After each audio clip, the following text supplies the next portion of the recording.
Every restaurant was built around the same assumption that eating is a social event. Two chairs across from each other, tables designed for four. The whole architecture of the place is organized around one expectation that meals are something you share. And if you've been to enough restaurants, you know the particular awkwardness when someone walks in alone and asks for a table. The brief pause, the slight recalibration from the host, the booth that's suddenly too big. The cultural story about eating alone is a simple one. It's what happens when you don't have anyone to eat with. The default, the fallback, the consolation option. But there's a growing group of people for whom eating alone isn't the fallback at all. It's the preference, the deliberate, unhurried, genuinely enjoyable choice. And the science is starting to figure out exactly why and what it says about how this group is wired. You know what this actually feels like. The table for one, your order, chosen without negotiation, no one to split with, no one else's preference to factor in, no conversation pulling your attention away from the plate, just you, the food, and however long you decide to sit there. Maybe it's the lunch you take alone even when the office goes out together.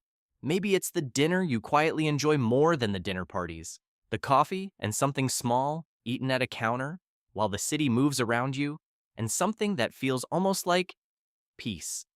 People have asked if you're waiting for someone. You've said no with a steadiness that surprises them. You've watched the confusion cross their face. And the unspoken question, why would anyone choose this when they had options? But here's the thing, nobody tells you about people who genuinely enjoy eating alone. It's not about not having options. It's not about introversion or social anxiety.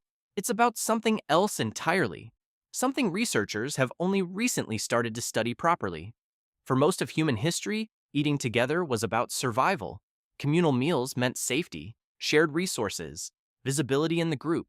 The social function of a shared meal was practical, before it was pleasurable. That origin left a cultural residue that's still very much with us, the idea that eating alone signals something missing. But something interesting has happened to that story over the last decade. According to OpenTable data from 2023, 81% of Americans have dined out alone. Can solo diners spend 48% more per person compared to the average diner? When researchers tracked Google searches for solo dining globally over 10 years, they found a 370% increase in search interest. This isn't niche behavior on the margins. This is a cultural shift, happening faster than most people have noticed. Here's what's actually going on when someone genuinely enjoys eating alone. The key distinction researchers keep finding is between voluntary and involuntary solo dining. People who choose to dine alone, by their own decision, have better experiences. That's not circular. It points to something specific. The enjoyment is driven by the act of choosing. Self-determination. Theory identifies autonomy as one of three fundamental psychological needs. Autonomy, acting from your own genuine values rather than external pressure. When you sit down at a table for one by choice, every element of that meal is yours. The restaurant, the order, the pace, the silence, or the noise. None of it negotiated. All of it self-determined. And here's what's fascinating about what that does to the food. Research on mindfulness and eating found something precise. Focused, undistracted attention to a meal measurably increases food enjoyment. The solo diner doesn't need to be told to pay attention. The conversation that typically splits attention during a shared meal simply isn't there. The food gets the attention it's actually supposed to get, and it tastes better.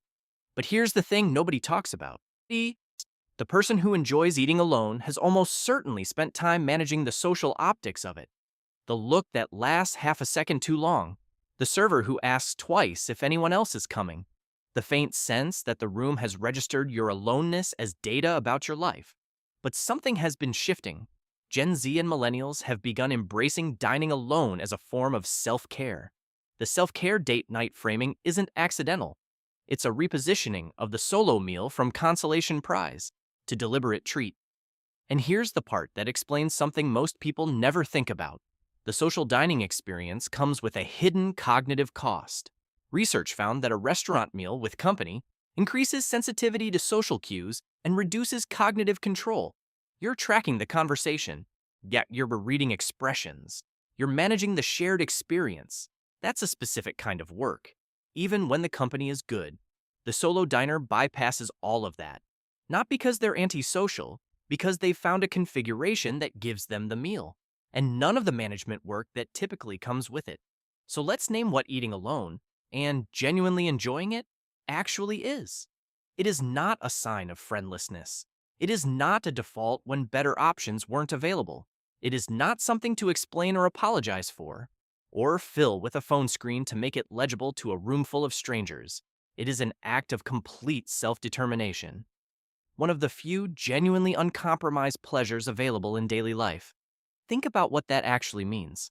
A meal chosen entirely by you, eaten at a pace you set, at a place that suited you. The research says it plainly. Solo diners don't have to compromise on venue, cuisine, or price. They get to watch the theater of the restaurant without being accountable to a companion. The person who enjoys eating alone isn't missing the point of the meal. They may be the only person in the room who's fully having it. The table for one was never empty. It had your full attention, your actual food preferences, your chosen pace, in a world that treats solitude as a symptom and togetherness as proof of a life well lived. Choosing the table for one and truly enjoying it is a quiet act of knowing yourself. You were never eating alone in the way they meant it. You were eating exactly how you meant it. Sec, if this finally named something you've been quietly defending at restaurant hosts for years, subscribe to The Quiet Healing. Every week we explore the psychology behind the choices most people mistake for problems. And if you've ever needed a full day of quiet to recover after being around people, our video on the psychology of people who need to recover after socializing runs through the same nervous system and shows you exactly why this kind of solitude isn't a quirk. It's a biological requirement. And don't forget to subscribe and hit the notification bell to stay updated on all my future uploads.